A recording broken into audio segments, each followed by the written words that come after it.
Welcome to Happily Ever Aftermath, the podcast that explores the movies that influenced how we view love and romantic relationships. Yes, there will be spoilers. I'm your host, Diana Rojek-Sconard. Because you asked me to. We're talking about Edward Scissorhands from 1990, and I am happy to welcome back Justine. Hello! Hello, Diana. How are you? Oh, I get a song! How are you today? I am good. How are you doing? Doing all right. Thank you for suggesting this movie. It was one of those movies where I know that I had not seen all of it, but I knew a lot about it. But also, really? Yeah, but also like middle of it, I'm just like, oh, it just occurred to me, like I know the large beats, like Johnny Depp is a scissored hand man, and accurate. and Anthony Michael Hall is a bully, and then that's like a big portion of it, and like tiny pieces were very familiar. But you picked this movie. What is it that made you decide I want to talk about Edward Scissorhands on HEAMCast? Yeah. So I feel like, as we talked about in our last episode together when I picked Drop Dead Fred, I'm like, I was a strange child. Can you tell? I mean, you picked these movies, yes, but all right, no, I'll just let you tell the story. Go on. I mean, this movie, like, basically I have it memorized. I've seen it so much. I've seen, it's another one I can't remember the first time I saw it. Wow. Because it came out when I was 5 years old, So, yeah, I mean, like, I watched it on DVD. I remember the DVD started skipping because I was like, oh yeah, because I've watched it so much. Loved to death. Yeah, and I've watched it with the commentary on, so I know, like, all the different points in which Johnny Depp threw up in the movie. Oh my god, your IMDb trivia personified. Yeah, I'm just, I'm that kid who is the weird, artsy kid who was into theater and arts and crafts, and, like, that was me, the big dramatic weirdo as a kid. And so I watched, of course, a lot of Tim Burton movies. I recently rewatched, the Pee-wee movie, and which was one that I watched a lot. I was obsessed with Pee-wee as a child as well. They're very similar, that and then Batman. Like, if you watch them all together, all the Tim Burton movies of that era, I'm like, oh yes, here are all my influences to filmmaking. I mean, yes. I looked at Tim Burton. So interestingly enough, we did Back to School not too long ago, and I'm just like, oh, Danny Elfman. And then this movie starts playing. I'm like, more Danny Elfman!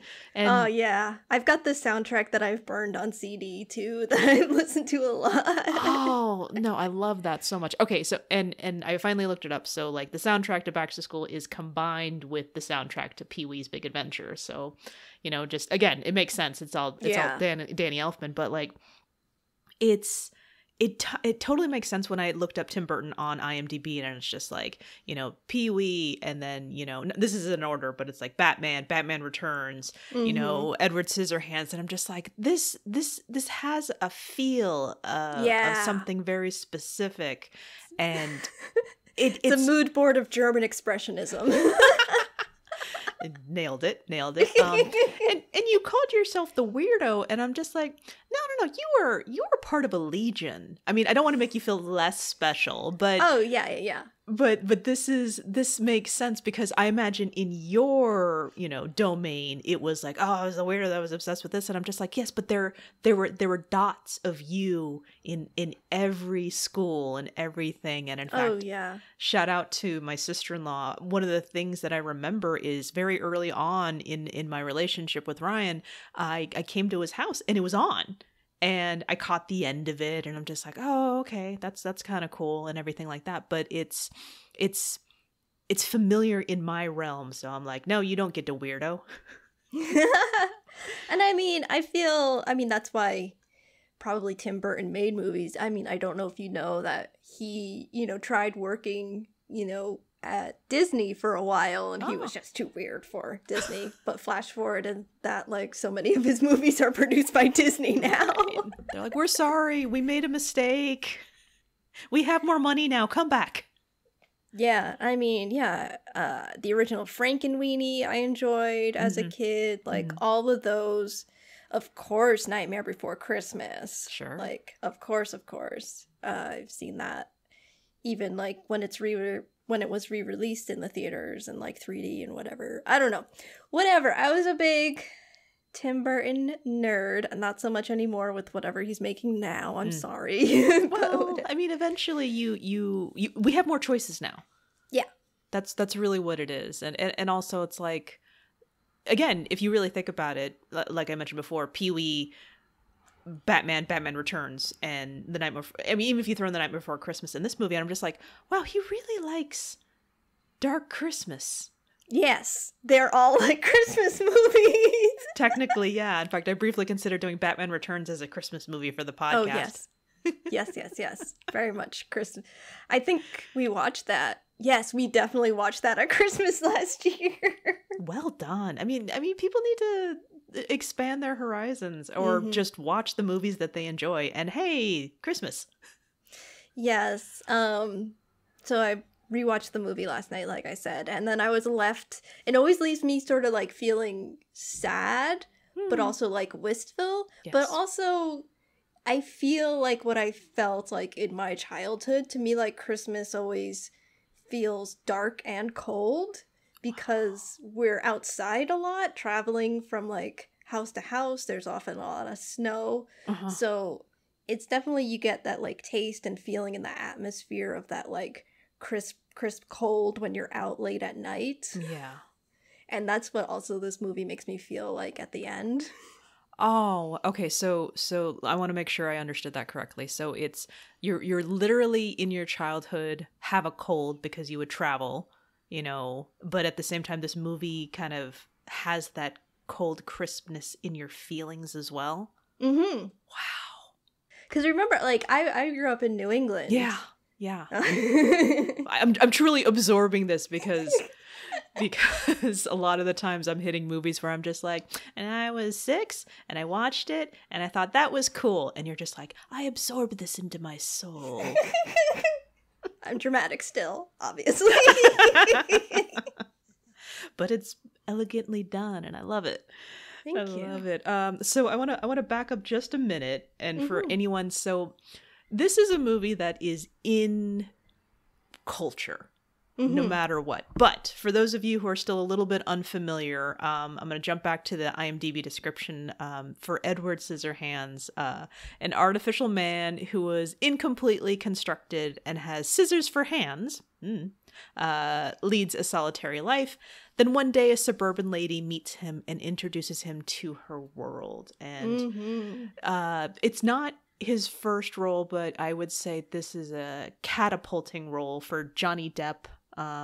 Also stars Winona Ryder, Dianne Wiest, Anthony Michael Hall, Alan Arkin, and Vincent Price. Oh, my heart. Yeah, and I'm just like, wow, this is kind of amazing. And I understand that, you know, this was his last role and he was, you know, succumbing to a lot of illnesses at the time. So he was supposed to have a bigger role, but it still hits really hard. In fact, if anything, it's like it adds to the mystery of this inventor who invented a human, or like a robot human. Yeah. and that's also a very interesting question. Is he a human? Is he a robot? Is he not an android? I don't know, because like there's, again, very Tim Burton-y, like machinery making cookies in the Gothic castle, and it's just, you know, I'm watching it, I'm just like, what does that do? And I'm just like, why didn't the feet do anything? Oh, the feet are moving the conveyor belt forward. This is, you know, just again visually stunning. If you leave with anything, visually stunning, and scissors as hands. Yes, because he was originally cutting, looked like celery or some sort of green vegetable on the conveyor belt, which had nothing to do with the cookies. No. Oh, but that's no, amazing. I mean, okay, so you watched it, you were too young to remember, DVD, you broke it. This is did it become a tradition, or was it just like I'm having a moment, let me watch it? I don't know, like, if it became a tradition. I feel like Drop Dead Fred, it just ended up taped on like a VHS tape, and so like you just pull out, let's just watch this, you know, until DVDs came around. Then you got to choose. Any chance that there were multiple movies on the same VHS, or just one per copy? Highly likely. Like, yeah. It never even occurred to me until now. It's just like, I would have like 3 movies on the same thing, because I learned what was it, the SP and the L. Yep. Exactly. Like, how long has this been here? Oh my. Do you still have the DVD copy? Yeah, that's what I was watching last night. The DVD, I don't know when I got it. I got it sometime when I was living in Chicago, most likely. Mm-hmm. And I also had a big Edward Scissorhands poster on my wall as well. You read my mind, because I was going to say, all right, you got the DVD, you got the copies. Now the question is, how much merch? I've got a lunchbox. And I've got a shirt. Yeah, that's it. I mean, this was all pre like Hot Topic, like really blowing up, and I mean, I didn't have a heck of a lot of money because I was starving artist. So I think actually those things might have been gifts, you know. Oh, those are good people giving you those gifts. Yeah. My sister also gives me, I think she still gives me like a Nightmare Before Christmas presents too. Like, my sister, she's just like, okay, what weird movies is Justine still into that we've got merchandise for in the store? Okay. Because I mean, like, the nostalgia is still selling all this product. Oh, absolutely. 30 years later. Sure, absolutely. Side question. The various haircuts. Did you ever get one inspired by this movie? No. Okay. Had to check. Wanted to check. I didn't have to. I wanted to. No, but I mean, when my hair gets like, it can get like poofy, big, and it's definitely Edward-like. I feel like out of any of the hairstyles, Edward be I would most want / relate to, but it is pretty much just Tim Burton's hair, so. There was a time in the middle of it, I was just reading, blah, blah, blah, Tim Burton. I'm like, could I pick him out in a lineup if I had to? And the answer is probably not. I would assume whatever his creations look like, that's what he looks like. Am I on? Yes. Okay. Yeah. You'd be like, the one that looks like Tim Burton, the one that looks like Edward Scissorhands, that's him. Yeah, I was reading up that this was just isolation, and he partnered with the screenwriter on this, and it was kind of like a love letter to him, and I love this as I get older. I probably one of those things, if I had watched this when I was younger, I wouldn't have picked up on it, but just the Frankenstein parallels, and just the angry mob that's an angry suburban mob, and I'm like, yes. Well, I mean, like, I bring up Frankenweenie again. Like, Tim Burton just loves to pull from the classics and then just reuse everything in all of his movies. I mean, there's a reason these things are timeless, and even as it was happening, is so Kathy Baker plays Joyce, and there's all of these different gossipy homemakers, and all I'm thinking the whole time is, all right, don't call them Karens, but like. It's just like there's a mob of Karens out in the front, and then eventually the husbands get in there, and I'm just like, of course that's the intention of their characters, but at the same time, why are there so many? I hate that there's just so many of them. Suburbia. Oh.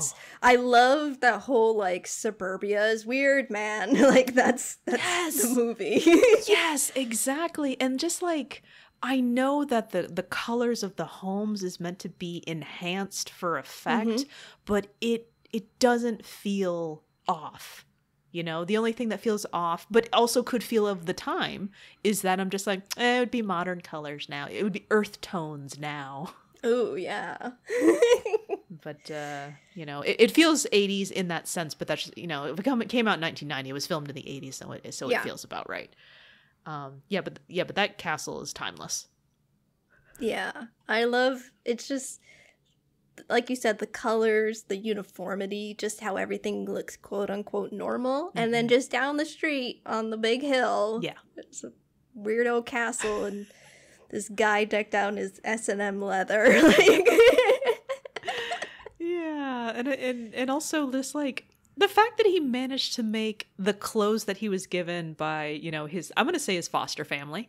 You know, Dianne Wiest gives him like, oh, here's Bill's old clothes. And just the suspenders held together with safety pins. And just like, that's amazing. And I didn't look, but there's got to be some amazing cosplay out there of all the versions of this. Oh. Yeah. And I like that, like, Bill's clothes on him. He looks very Charlie Chaplin. Yes. Which also helps in that, like, Edward doesn't talk as much as he mimes a lot. Yes. Oh, yeah. It in just the fact that so little dialogue from him, and it's just so much in the expressions and so much in just the mannerisms. You're absolutely nailing it, and that adds to his, I guess, mystique.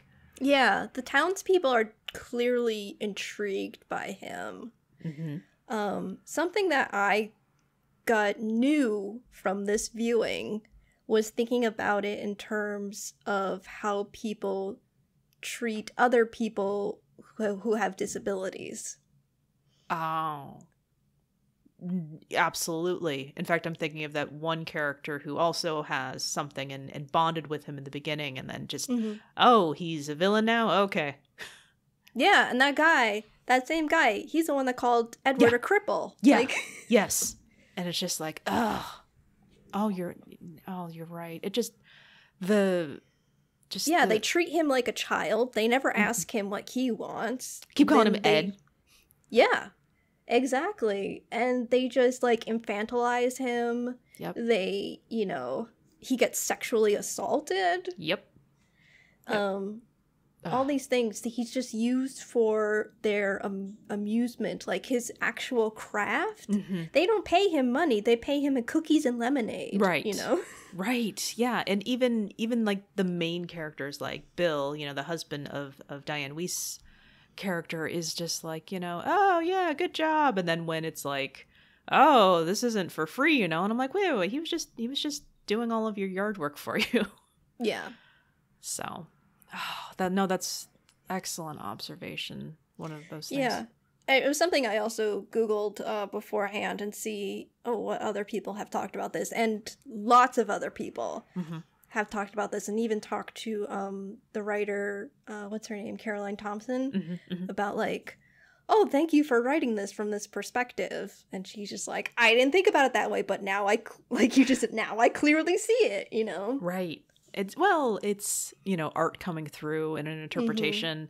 So as long as it's you know, if it's helping people in a way, you know, getting an understanding. I mean the idea is isolation, so it could easily just be from a perspective of a child, from the perspective of a person with disabilities, from just any type of not the norm.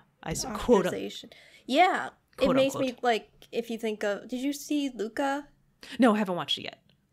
It's also sort of like that, too, where you could apply a lot of themes to sort of the general happenings of that movie as well. Got it. But, again, like, angry mob of townfolk, the person who is different/othered, like... Right. Just,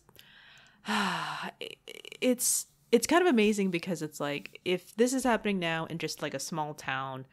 And I'm thinking, again, call them Karens, and just how much it's exploded outwards, where just like the neighborhood is now the internet and all the social media. And I just, and the people who are suffering even harder, even if they have an opportunity to like just have access to something, like, oh my God, when he was on the talk show and he said, what is it that you like the most about, you know, this? And he's like, the Friends. I'm like, oh yeah. God. And just very soft voice, very gentle. I mean, that was, you know, in some of the descriptions of like, you know, the different plots that I was reading, you know, very, very gentle, very mild mannered. And it's true. But it just, I'm trying to figure out, you know, just watching this for the first time all the way through, I'm trying to figure out just like how from, I mean, obviously a human, well, a being was created. Mm-hmm. I mean, just where did all of this come from, you know, and just, you know, human mannerisms only have access to one person, his maker. And then it's just amazing. So yeah. Well, did you catch that part in one of the flashbacks where it like the pages are turning in sort of the book where it's showing like where it started as that like sort of basic machine with like the round head and like the scissor hands, and then the page turns and he starts getting more limbs. Yes. I feel like if you notice that he was just one page away from being complete. Oh, you're right. And the hands. They're in a different flashback where the inventor passed away just as the hands happened. Yeah. Oh. So like I don't really like question it of like how did he make a human? I mean, you see there in his blueprints, I'm like, okay, some parts he's more machine and then he starts getting more organs, you know, and you consider like eventually he would be completely filled with organs, but whatever. It's magic. Yes. I can suspend just a little bit there for the sake of the story. Yeah, but I like what you said about it being sort of Frankenstein moments, which I'm glad that it wasn't completely that. Like, if there was a scene where it looked like that, I don't want too many answers sort of revealed on it, is what I'm saying. Oh, yeah. And for all we know, those cookies that were on that machine were not cookies. They were just, you know, attempts to make organs. Because the heart. Yeah. I love the heart. Yeah. The guy is an inventor. What can't he invent, you know? Mm-hmm. Right. Oh, man. So I want to know a little bit more about, you know, younger Justine versus, you know, older Justine in terms of like when he's with the family in suburbia and he meets Kim for the first time. I mean, naturally there was going to be an arc of just like, it's a teenage girl who's just like, why is something happening that is different than what my life should be? And now there's this, you know, new person in my life. I mean, it could have been Edward. It could have been like a cousin. It could have been like, I could see anything just like making her go like, no, I had a plan. And this is totally, you know, taking everything away. Mm-hmm. What were your impressions? I mean, I definitely relate to Edward as like the awkward middle schooler, just like staring. Like I turn into Tina Belcher at this moment. Another character I very much relate to. I mean, I was really curious. I'm like, okay, don't put Edward in a waterbed. Just oh my god, makes me laugh every time. Still, just 101. Don't do that. I like that Kim is essentially like the smartest person there. Oh, tell me more about that.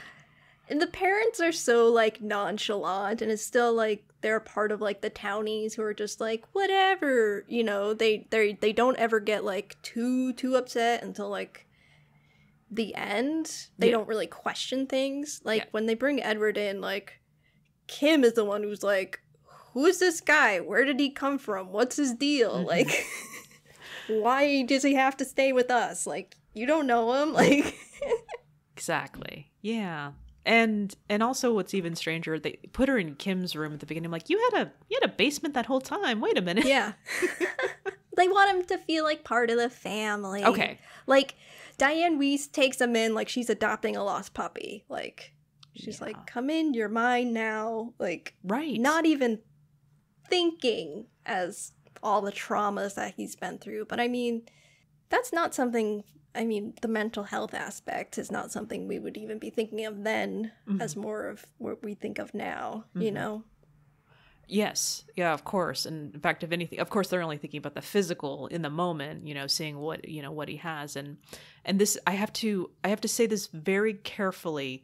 And I want to underline that it's the structure of the story and the whole concept of rescuing, because you said rescuing a puppy. There were parts of this when the neighbors were gossiping and all this other stuff. And I'm just like, oh, this also feels like The Blind Side.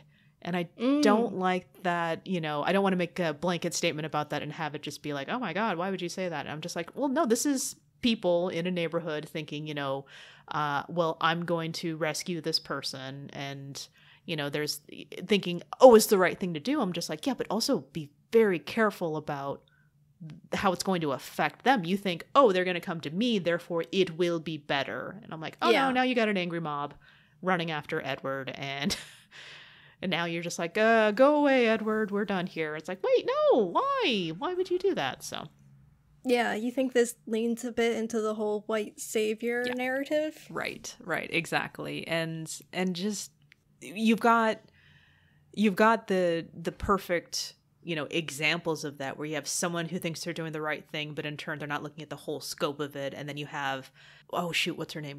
Kathy Baker's character. Is she Helen? Joyce, thank you. I was about to say Helen. No, that's somebody else. Just that Joyce is just like the blatant, you know, villain of sorts, you know. Like, I mean, obviously you've got your Anthony Michael Hall, the villain, and then you've got Joyce, who's the villain of just like, she's out for herself and it's obvious, but like, she's an interesting character. And I like that Tom Jones is her soundtrack. Oh, that was an interesting choice right there. Yeah, I mean, I think Tim Burton put it as like, that's sort of the music he thinks of when he thinks of like the adults are talking, like. That's yeah, I can see. Oh, shoot. Yeah, my mom's a fan. Yep. I mean, I'm an adult now, but my mom's an adult, so that counts. Yeah. Was there anything, because there's a lot of just like, oh, I identify with this, or I want to be this. Like, I'm really curious because was Kim anything that you related to, aspired to? Winona Ryder herself actually said not even a little bit for herself, so it was awkward to play the character. But what are your thoughts on Kim just as a character and even her arc? I feel like I never really related to Kim until the very end. The one scene that I think of a lot, and it's come up a lot in my life, is at the end where she says, "Hold me," and he says, "I can't." Like, tears, like, every time, you know? So, like, yeah, Kim's character, she's pretty much, like, just live in her little bubble. Yep. And is someone who would often stand on the sidelines and sees, like, atrocities happen, but the narrative pushes her towards becoming involved and standing up for those around her. Which I think, you know, is a bit of a, I was gonna say, like, character development for all of us. We're not characters, but I mean, like, I am the hero of my story. Yeah, exactly. Kim learns a lot in that sort of sense, where she doesn't start out, I mean, like, we don't see her until a large chunk into the movie. Yeah, I was surprised by that. And so she's the one with the sort of narrative arc.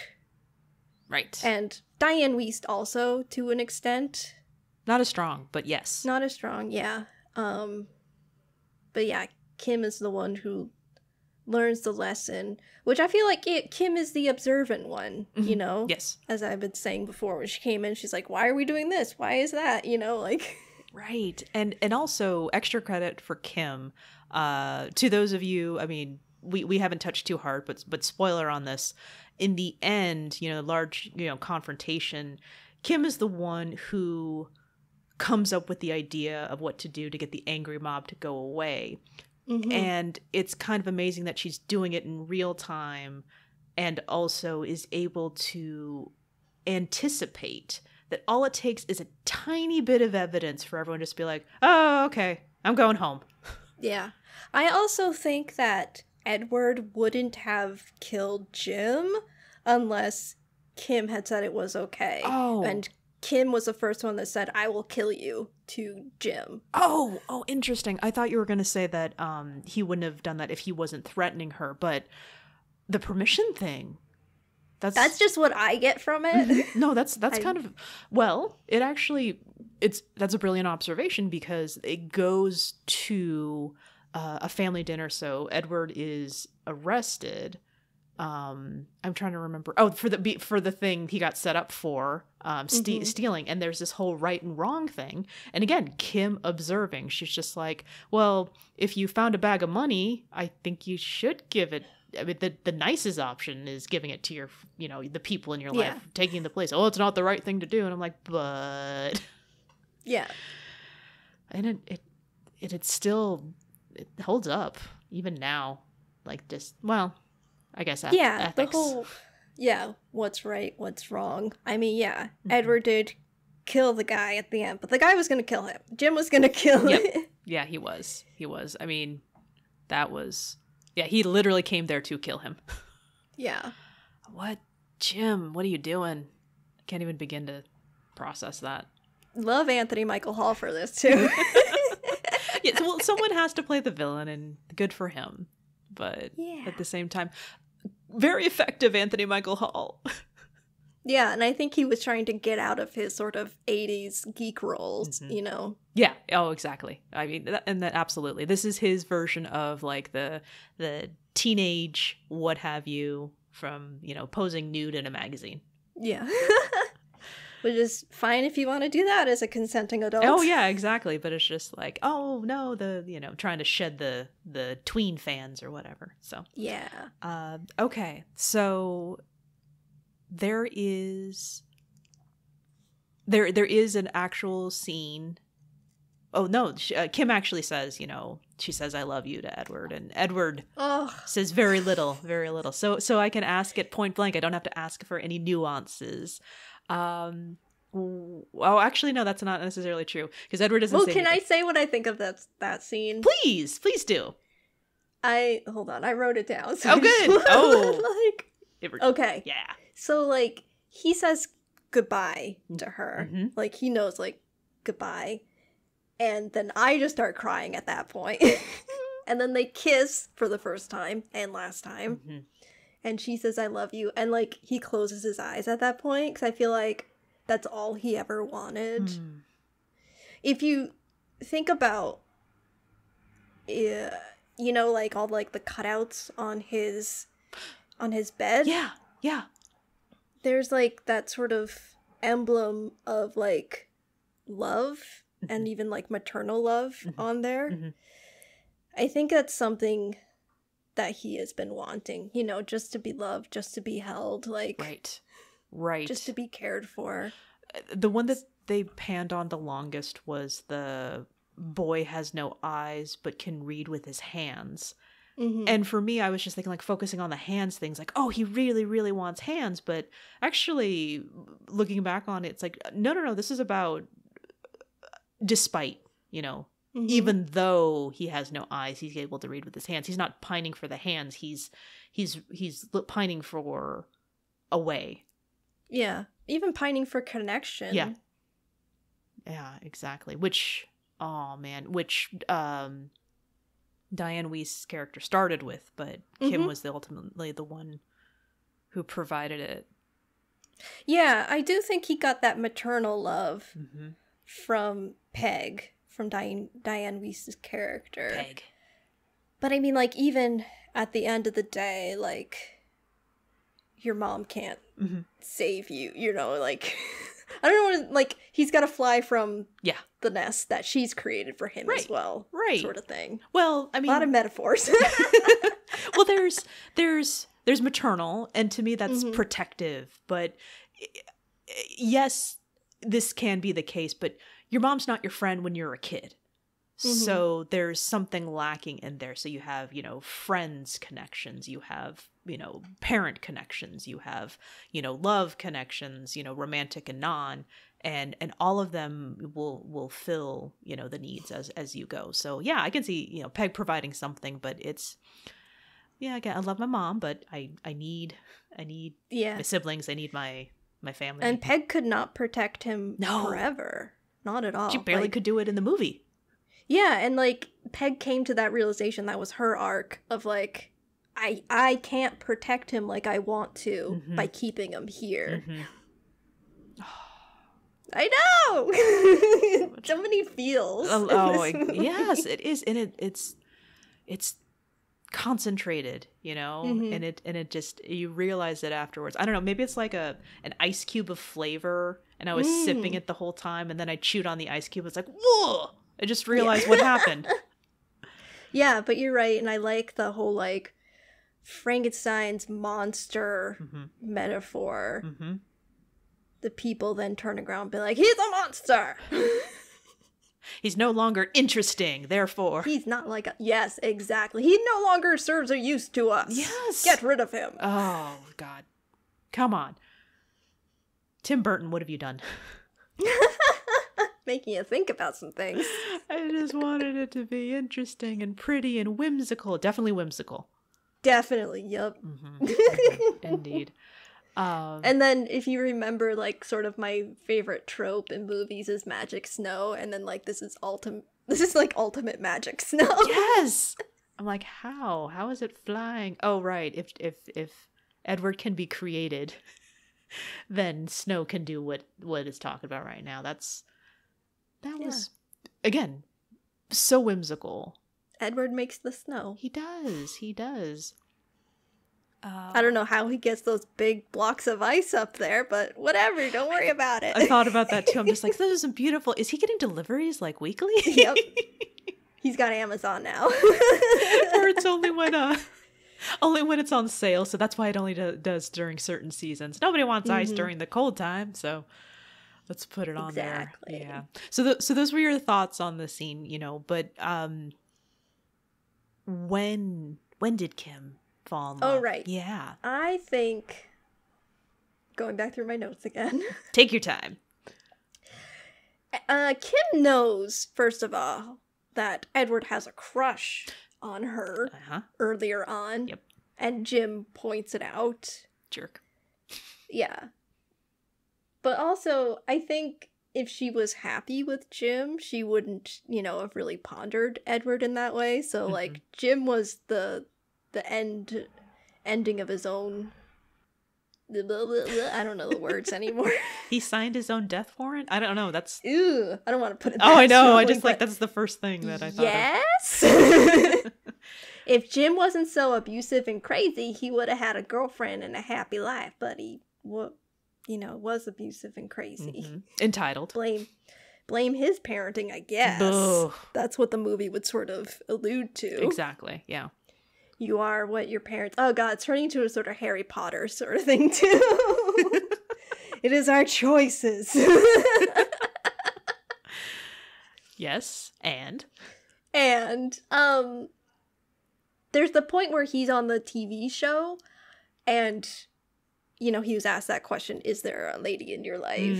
And then you get this moment where he's looking at the camera, and then Kim's looking at the screen, and you can see, like, oh, he's gonna say me. He's gonna say me? Is he gonna say me? Like, she definitely knows that sort of thing.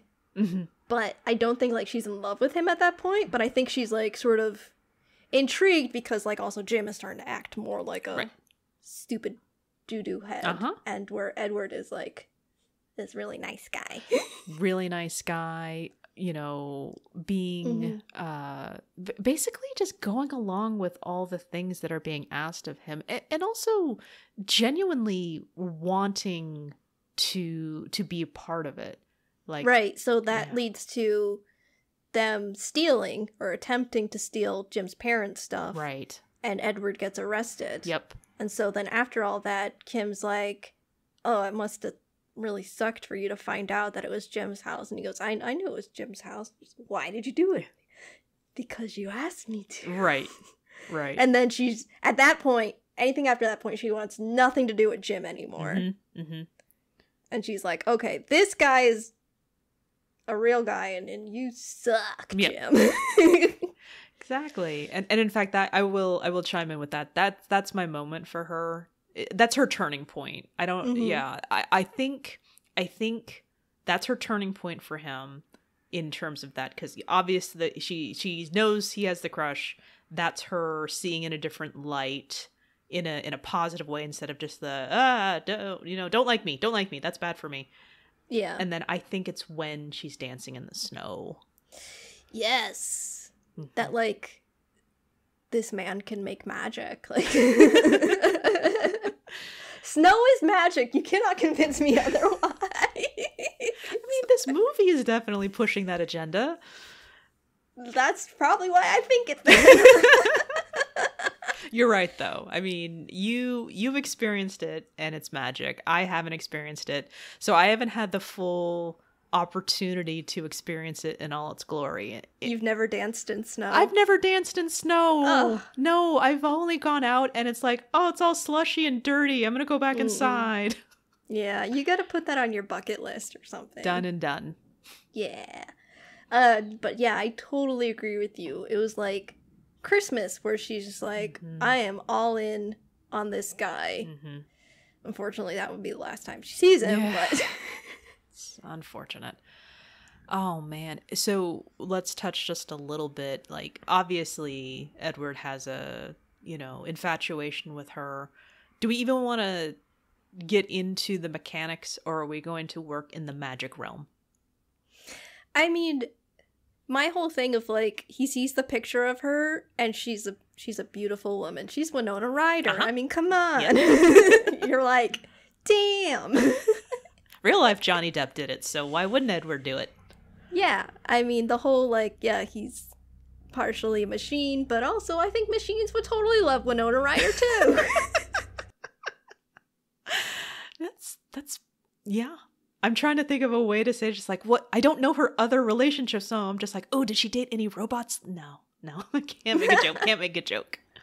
I think she was just average teen USA, And then, I don't know, yeah, he changed something within her. Right. And we don't know what happens to her after the movie besides the fact that she has child who has a child. Correct. Yes. The framing device. But we know that she never left that town. Yes. Yeah, that's something that just actually blew my mind. I would imagine, considering what happened and all the things, I'm surprised she stayed in that town. Maybe she came back. I don't know. Maybe. I know you don't like Titanic, but it does kind of seem like a Jack and Rose scenario where, she went off and had adventures. It's a possibility. We don't know. We don't. Obviously, she had some version of a life where she had a child who had a child. But, you know what? I actually blew my own mind. I don't understand why she stayed in there. No, I just understood why she stayed there. Him! Yep. Him! She's always near him. She didn't go see him again. She said that. Yeah. But she never strayed away from him. Yes. Wow. And I mean, like, part of me thinks that Edward always believed she was down there. Yeah. Which is why he made the snow every year. Yep. So I think the snow was kind of like the love letters. Yes. That persisted through time. And I mean, he's gonna live forever. Unless he breaks or runs down or something. Right. But I was thinking about that too. I'm just like, well, he's still, she's a older woman with a grandchild, and he's up there. He looks the same. I mean, I have read a couple of things where they're just like, oh, it's just a framing device. Is she actually there, or is she trying to tell a whimsical story to her, grandchild about the snow? And I'm just like, no, she's there. She's there, and he's there, and they're there. And do you? Okay, so it's kind of hard to say the whole, like, the what happens next. I mean, there is still something because they're both still alive, but like, she could have. Do you think what do you think happened in the intermeeting years? I think she went to college. Okay. I think that would have been like sort of a big deal for her. And then maybe she met somebody there. I mean, her grandkid is a bit older. I'm like trying to judge. I was like, she must have had like gotten married sort of soon recently after that. Right. But yeah, I would like to think that she did have a life full of love and just kept what she learned from that experience. Mm-hmm. But, of course, Edward was maybe her first sort of true love. Yeah. Yeah. One where it was a mutual love and respect as opposed to a possessive trophy of her. I mean, I don't know if Jim was her first relationship, but it was definitely a prominent relationship. So, A high school relationship. I mean, dang, he really sucked. Sorry. Yeah, he did. He did suck. So he died. He dead. He did. So effective. Damn it. He's fertilizing all those flowers and bushes now. I did not. I'm hesitant to say it, but it's just like so satisfying to watch him die. That's not good. I need help. Ugh. Villains are villains, you know? Correct. Right. I guess I'm used to the more nuanced stories of now where it's just like, oh, the bad guys are out there and they're gonna stay out there, and I'm just like, wow, he's dead. Yeah, he almost killed Kevin, first of all. Right.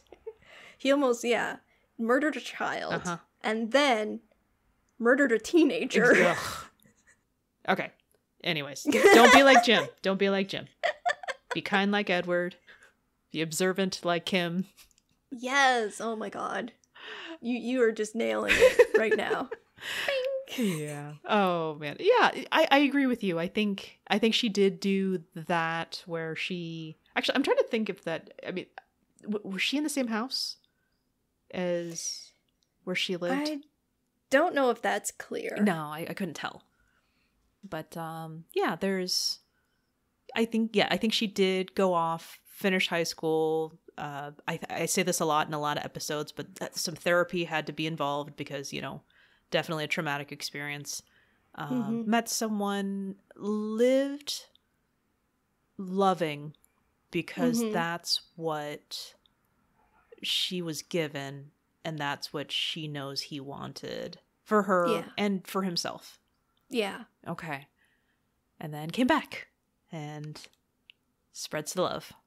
Yeah, and who knows, like, there's a whole thing where she's like, oh, I look completely old and whatever now. I'm like, and the granddaughter says, you still could go back. I don't know, maybe. Yeah. Maybe she does, where she's just like, Edward, I'm gonna die right now, but you're still my number one. All due respect to we presume, husband of some person who's already gone because she's telling stories to her grandchild. Yeah. I also like to think that Dianne Wiest went back up there. Yeah. Right. The only thing I would think about that is that I don't see Dianne Wiest going back until like half of the Helens and Joyces have left, and it's just like less chance of a gossipiness. When Dianne Wiest is like a grandma, I think that's when she's going back up there. Right. When she's moved up in the Avon world. Because I think Dianne Wiest thinks of Edward as one of her kids. Yeah, I can see that. She's definitely attached to him very quickly. Yep, I can see that. I don't know what. And Alan Arkin in there is just oblivious to everything. He did it well. He's just like, It's so frustrating. Yes. Also, don't teach him that whatever liquor you gave him was lemonade. Don't do that. Oh man. Yeah, just all the obliviousness of the suburbs. Yeah. That's the movie. That's the movie. And I think Kim didn't go back. She might have, but I'm going to say she didn't because she wants to preserve that which was her memories and her life, I guess, as she remembered it. Okay. There won't be a sequel. I can feel that. But there better not be. What would stop that kid from going up themselves? Nothing. Yeah, exactly. That's gonna happen. Kim's not gonna go back, but that kid many years later will. But if she brings Edward down again, it's a whole nother Frankenstein. Yeah. Again. Right. You know? Right. But if that kid is anything like the grandma, she'll learn that lesson. Mm-hmm. Oh. Or maybe even Edward knows, like, I can't go down there. They do not vibe with me. Actually, that's an excellent point. No, Edward will be the smart one this time. Mm-hmm. No, that's okay. That's more than enough. Good here. I'm good. Brings him a MP3 player or something. Here, listen to this. It's more Tom Jones. Oh God. Oh my God, this was amazing. Thank you so much for suggesting this movie and coming on to talk about it. Yeah, I know it's October and we're already doing Christmas movies, but it's also a kind of like all the sort of Tim Burton movies I think are also October, November. Oh yeah. Esque. Yeah. And that's actually perfect because so we are in October when we're recording this, but this is going to come out in November, so I thought it was absolutely perfect for the bridge. Great. Yes, I agree. That's perfect. Yes, this is just like, but I still want it to be Halloween. Oh, I guess Christmas is kind of cool. You're welcome, Edward Scissorhands. Mm-hmm. Exactly. Oh my goodness. So okay, so where can people find you if they want to talk a little bit more about Edward Scissorhands directly to you? Yes, you can find me on Instagram and Twitter at Mixtape Montage. I also have a podcast you might enjoy if you like food. Ooh, everybody likes food, right? Ooh, me. I love food. Yeah. It's called Pot Appetit Gourmet Takes. We're discussing food media. Right now we're discussing Taste the Nation with Padma Lakshmi. Mm-hmm. And we've done Great British Bake Off and Stump Sola. Like, we're always discussing what's happening in the food media world. And you can find us everywhere at pod_appetit. Mm-hmm. Absolutely. And to those of you who also want to talk to me about some Edward Scissorhands, you can always follow at Twitter and Instagram at HEAMCast, HEAMCAST. I'm on Facebook at Happily Ever Aftermath. And if you have any long-form thoughts, you can email at contact@heamcast.com. We did it! Hold me, Diana. Oh. Damn it, I can't, but not in the movie sense. Oh well. Stupid distance. I owe you one hug. Yay!